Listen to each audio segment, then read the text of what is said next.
Romo Thomas aja nih. Romo Thomas dulu ya, Romo Thomas nih, Jerome nih, ini menjadi seorang Romo. Ya, Gimana rasanya jadi Romo di film itu? seru ya. Pertama aku mau bilang halo dulu ke teman-teman media. Halo. Terima kasih ya udah meluangkan waktu nonton film kami. Tadi apa tanya? Jadi Romo. Oh, jadi Romo ya? Kayak ada rasa-rasa damai gitu nggak Jerome? Seru, jadi Romo tuh seru. Efeknya gitu, suka lupa-lupaan. Oh, kebanyakan kuasa gelap ya? Banyak main sama dia. Oh, gitu. Ya, jadi Romo itu suatu pengalaman yang baru buat aku sebagai aktor karena dan menurut aku juga ini suatu kesempatan yang jarang ya. Ya. Bisa memerankan Romo, gak banyak film-film yang ada Romo. Mhm. Jadi it's a blessing for me karena aku tumbuh besar juga sering melihat Romo, Oke. mempunyai background Katolik juga, Oke. dan itu juga menjadi fondasi buat aku. Mhm. Jadi aku gak harus mulai dari nol. Oke, setidaknya udah tahu lah ya gitu. Saya udah tahu dan tapi tentu harus belajar banyak juga untuk benar-benar bisa mendalami karena Romo bukan sembarang Romo. Romo Thomas itu Romo muda yang mempunyai masa lalu yang berbeda. Yes. Dan mempunyai journey yang berbeda. Jadi sebuah pengalaman yang sangat seru buat aku dan memorable. Oke. Kira-kira dari karakter Romo Thomas ini sendiri apa ya yang bisa diambil gitu, nilainya gitu dari karakter ini untuk orang-orang yang menyaksikan?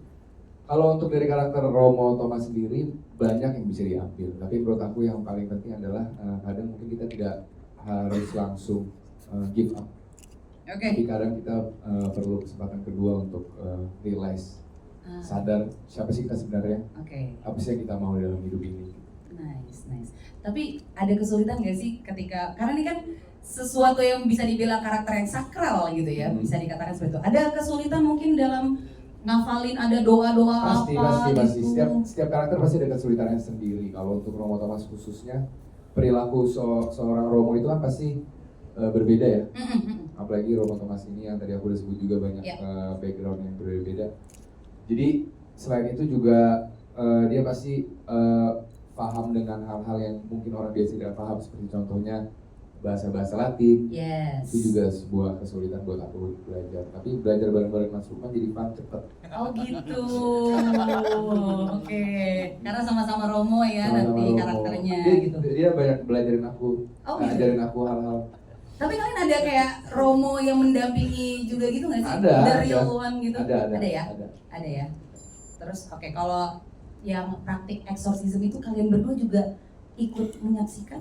Iya, kita ikut menyaksikan, jadi kita dikasih kesempatan jadi selain workshop yang kita diberi seperti kayak kelas gitu, exorcism itu seperti apa sih? Iya. Kenapa? Datanya banyak banget. Satu hari kita ditawarkan oleh Romo ini, mau nggak kalian menyaksikan langsung sebuah exorcism? Tentu kita mau dong. Mau, gue sih enggak. Tapi ya kan buat ini ya karakter Iya, development dong. supaya lebih otentik lagi gitu. Jadi kita diberi kesempatan untuk melihat tentu dengan konsep dari pasiennya juga dan dari semua pihak yang ada di situ. Jadi kita sempat belajar supaya akurat di film. Oke. Nah kalau dari Mas Lukman sendiri kurang lebih sebenarnya sama, tapi aku pengen tahu ada tambahan-tambahan apa gitu ya untuk dari Mas Lukman sendiri. Kan kita udah tahu ya filmnya sudah banyak sekali pengalaman-pengalamannya, mungkin kayak 400 filmnya. banyak banget ya kan. Mungkin ngomong gitu Nggak tuh. di diskon 500 lagi. Lebih. Ada nambahin sendiri gitu nggak? Kayaknya lebih oke kalau begini gitu untuk karakter developmentnya dari sudut pandang dirimu sendiri gitu. Oke, pertama aku mau bilang terima kasih buat teman-teman semua dan yang penting ada di sini. Yes. Thank you banget. Kedua, tadi baru ngobrol-ngobrol di depan bahwa dalam pengalaman dan sejarah perfilman premier film di Indonesia, kalau hujan filmnya pasti laku. Amin. It's a fact. Amin. Kita bisa nanti coba lihat deh, mungkin teman-teman di sini pernah ngalamin beberapa film Indonesia premier di saat hujan. Karena hujan itu berkah dari Tuhan. Amin. Romo Rendra ya. Oke. Tentunya dalam berperan sebagai Romo Rendra ini, ya kita kan dapat fondasinya tuh di screen. Ya. Tentu juga ngobrol dengan sutradara, karena sutradara bagaimanapun juga yang punya visi misi di awal, Yes. apa yang pengen dituju. Tapi sebagai seorang aktor tentunya kita punya kewajiban juga untuk mengulik latar belakang. Sebenarnya kalau kita lihat karakter Romo Rendra, sebenarnya kalau misalnya kita lihat sama Romo Thomas, walaupun mungkin tidak tergambarkan secara jelas, sebenarnya dia juga punya masa lalu yang lumayan cukup kelam dalam kehidupannya. Cuman memang dia di level yang udah lebih dulu dari Romo Thomas, Romo Thomas, dan dia sudah mengalami banyak hal sampai akhirnya dia sangat komit terhadap faith-nya dia dan melayani sebagai pastor exorcism. Ya seperti itu sih. Jadi tambahannya ngobrol banyak sama sutradara, kira-kira apa yang kita bisa tarik ke belakang tentang Romo Rendra supaya connect. Jadi sehingga pada saat dia punya relationship dengan Romo Thomas, seperti kayak hal yang mengingatkan dia kembali apa yang terjadi sebelumnya. Nah, itu untuk supaya karakter ini punya connection yang cuma sekedar tiba-tiba ya connectionnya mungkin sama-sama pastor gitu, sama-sama Romo, cuman dari generasi yang berbeda. Itu sih sebenarnya yang aku coba untuk ulik gitu ya, ulik dan untuk explore, dan cukup menarik, dan memang bahasa Latin itu luar biasa sulit ya sekali. Itu dia, sulit sekali. Makanya kamu nggak jadi Romo, mau jadi aktor kan? Jadi aktor. Betul. Oke, terima kasih. Itulah kan enaknya jadi aktor ya. Nah, jadi kiai, jadi Romo, bisa beda-beda ngerasain ya. Presiden. Betul. Itu enaknya. Baik. Gak enaknya? Gak usah nggak nggak ada ya? Ada. Ya udah baik. Aku mau ke Astrid Tiar. Terima kasih Mas Lukman Sardi ya. Astrid, welcome back. Setelah sekian tahun ya, ini muncul lagi akhirnya di layar lebar gitu. Pengen tahu chemistry-nya gimana nih yang di-develop gitu bersama dengan Lea gitu, karena kalian kan ibu dan anak seperti itu. Apakah mudah karena ya emang udah biasa juga dulu gitu? Apa ada kesulitan gitu untuk yang sekarang untuk film Kuasa Gelap? Terima kasih pertanyaannya. Tapi sebelumnya mau nyapa dulu teman-teman yang di sini. Halo, selamat sore teman-teman. Selamat sore. Terima kasih loh untuk waktunya, sempatin ke sini gitu ya tengah hujan badai. Terima kasih. Semoga tadi menghibur ya. Semoga keluar dari sini ada hikmah yang bisa diambil dari betul. Amin. Oke, aku di sini bersama dengan Lea. Sebisa mungkin untuk aku berusaha mendekatinya. Ya. Karena kan kita memang sebenarnya aku terpaksa jadi ibu. Karena kan aku gennya sama ya, Gen Z gitu ya. Baik, boleh. Set. Set. Bukan dong. Selalu begini memang di lokasi syuting. Baik. Ya. Jadi memang aku berusaha sekali mendekati Lea. Memang walaupun awalnya memang agak sulit ya. Karena selera musik kita berbeda. Gitu. Aku EDGAD, dia lain. Jadi berusaha untuk menyamakan, tapi kita akhirnya bisa klop ya Lea. Setelah pokoknya aku selalu ngikutin dia mau duduk di sebelah mana, aku mau ikut anak aku gitu. Aku berusaha untuk mencari tahu, ngobrol apa yang dia suka gitu. Walaupun aku tahu sekali dalam hatinya ini apa sih mama ini, mau tahu aja gitu kan. Ternyata Kuasa Gelapnya emaknya. Kodamnya. Iya, jadi sebisa mungkin selama workshop gitu aku selalu bersama dia ngobrol apapun. Jadi di luar film pun kita membahas yang lain gitu. Jadi berlaku juga di luar set seperti selayaknya seorang ibu juga gitu ya? Lebih ke bestie sih. Lebih ke bestie ya. Memang menciptakan sebuah keluarga yang nggak terlalu kaku gitu. Jadi nggak mau ada otoriter di antara kita. Jadi kita bestie banget ya nak ya. Iyanya ada keterpaksaan. Baik. Boleh. Nah kalau tambahan lagi mungkin dari Mbak Astrid gitu, apa yang harus diantisipasi nih sama penonton ketika menyaksikan film horor eksorsisme pertama di Indonesia yang adalah Kuasa Gelap ini? Oke, yang pertama harus kalau nonton nggak boleh sendiri ya. Baik. Harus berdua minimal. Jadi kalau nanti satu kesurupan mendingan ada dua. Jangan coy, amit. Jangan. Eksorsis satu lagi. Terus yang kedua ya buat temen yang lebih banyak lagi. Buat temen. Jadi bukan cuma dua, tapi biar pokoknya rame. jangan pernah nonton sendiri. Kalau bisa jangan nonton di rumah sendiri, jangan cuma mau dengar sendiri, biar tahu kenapa sih film Kuasa Gelap ini beda dari yang lain dan sebagus itu. Nggak mungkin nonton di rumah, kan itu buat bioskop. Nonton trailernya, saya tambahin, mungkin baru nonton trailernya di rumah. Nonton trailernya. Even nonton trailernya aja jangan sendiri gitu kan maksudnya kan? Oke, baik. Terima kasih Besti. Oke. Dan sekarang kita ke Lea. Oke. Ini juga debutnya Lea ya? Iya, selamat Lea. dan debut terus langsung melakukan adegan-adegan yang bisa dibilang sadis. Iya, betul. Ya.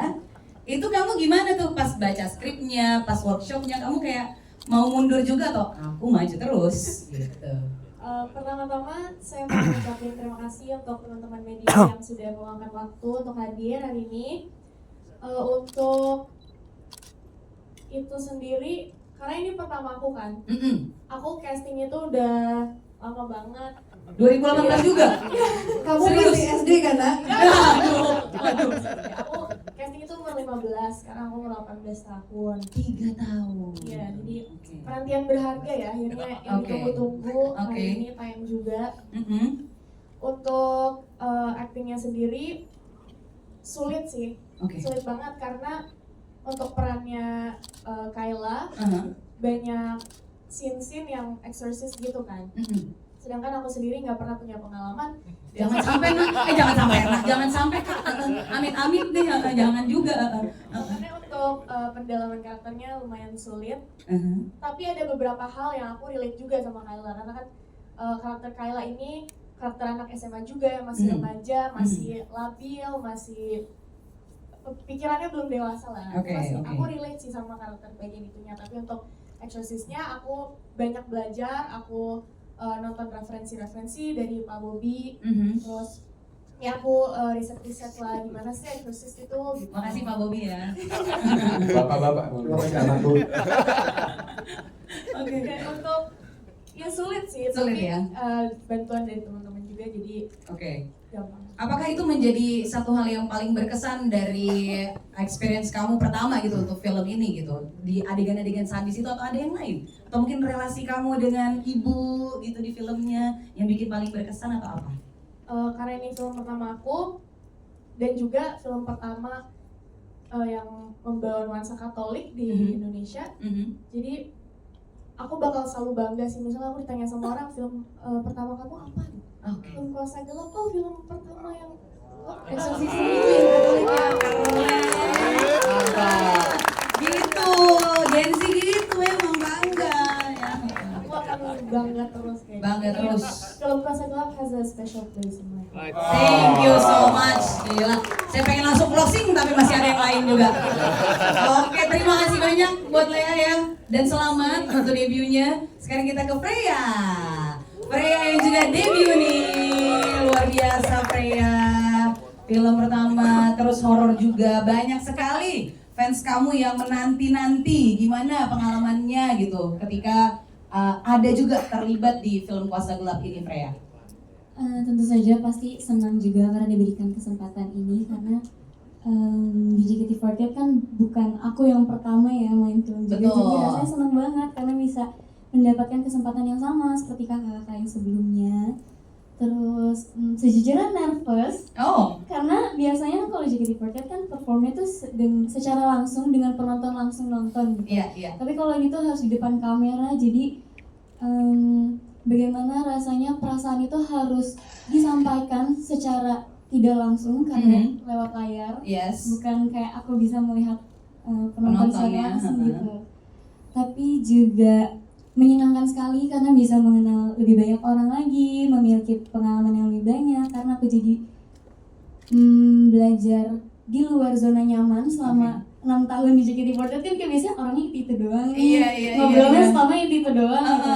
Tapi karena berada di industri perfilman ini tuh jadi lebih banyak orang yang aku kenal, lebih banyak obrolan-obrolan yang biasanya di luar JKT48. Emang ngobrolin apa sih kalian? Gak ada ngobrolin eksorsisme ya? Kita ngobrol berdua. Enggak, sorry. 47 kalau. Wah, ini kayak JKT BKS ya, Jakarta Bekasi ya kalau ini ya. Terus. Jadi banyak hal-hal yang baru lah ya buat Freya begitu ya. Juga punya banyak teman baru. Oke. Dalam proses syuting kamu paling deket ya sama siapa? Sama Lea gitu ya. Sahabat aku ini. Ini sahabat Bestie banget ya. In real life juga jadi bestie terus ya. Iya. Oke, tapi nggak ada eksorsisme-eksorsismenya ya mudah-mudahan ya, amin. Baik, nanti Freya diajakin tuh semua yang biasa nonton itu untuk nonton Kuasa Gelap ya. Oke, diajak semua itu ya, yang biasa tuh ketemu langsung. Oke, terima kasih Freya. Aku mau lanjut lagi karena ini pemainnya juga banyak dan banyak yang debut. Jadi luar biasa film ini untuk Kuasa Gelap banyak pertamanya ya bisa dibilang ya. Oke, aku mau ke Kakak Delia Hussein. Nah, Suster Indah. Dengar-dengar saya mendengar kamu juga agak sulit dalam menghafal doa atau apa gitu ya. Bagaimana nih mungkin keseruan dari proses dari film Kuasa Gelap yang kamu rasakan? Kalau semuanya sulit menghafal ya, karena saya bukan Katolik.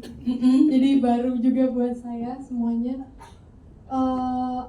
Doa-doa kalian yang tadinya sangat asing dan belum pernah saya dengar, jadi sekarang masih ke bawah dan hafal. Coba. Katanya hafal ya. Coba Jangan ada ya. Gak bisa Yura. Oke, Baru mau nonton. baru mau nonton. Oh iya, dia suka nonton aku di lokasi. Jadi kalau suka kebalik kan, Oh gitu. entah bapak kami atau sama Maria, aku nanya Kak apa, tapi kadang-kadang ternyata dia lupa juga. Bapak kami selama hari di kemuliaan doanya. Aduh. Soalnya bapak kami versi Kristen sama Katolik kan Iya, beda. betul. Tadi beli makan atau makanan gitu. Oh gitu. Tapi aman lah ya semuanya. Ada rasa-rasa damai gak Mas? Kan karakter development, Boy. Damai banget kalau kita pakai kostum.